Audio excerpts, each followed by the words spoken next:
بسم الله الرحمن الرحيم عشرة waxaan ku baran doonaa review oo goobun ka dambaysa spelling checking waxaan ku soo aragnay waxaad kelmad baad qoraysaa kadib markaa highlight ka saaraysaa spell checking baad leedahay the spelling check is complete marka hadduu qalad yahay uu sheegaa research baa ku timi research waxaa la isticmaalaa markaad rabto kelmad ingiriisi inaad kusoo qabato inaad hesho kelmad la macnaa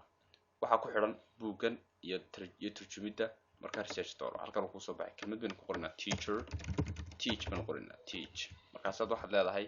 go waa kaa kore start searching oonba interval la shaqaan bay start searching baadans okay kadib waa kaa educate inta loo kaa wada sheeg wixii la macnahay okay macna nooc yahay buu ku sheegay inuu verb yahay iyo noun yahay iyo adjective markaasaad waxa laakiin hal mar baad buugana gooro dooran kartaa adigoo dooranaya buugga waxaad isku qaban kartaa waxaan ku sheegay control si waxaad isku qaban kartaa buugga waxaad isku qaban kartaa isku qaban kartaa buugga isagana imkoon helay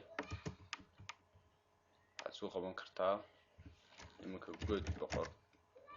waqsaa kugu soo helo ayaa waxaan isku qabanaynaa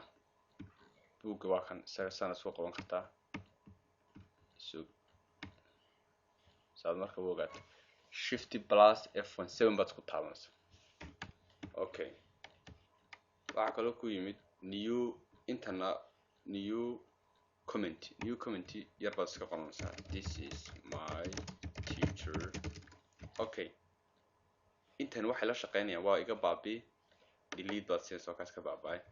so undo hada marka saas kana waa ka ku xiga kana waa ka hor markaad comments badan samayso comments yar ayaad sameyn karaysaa inta wax fara badan oo hadda aynu ku dabaqnaa kuma yaala review marka halkaas ku joojin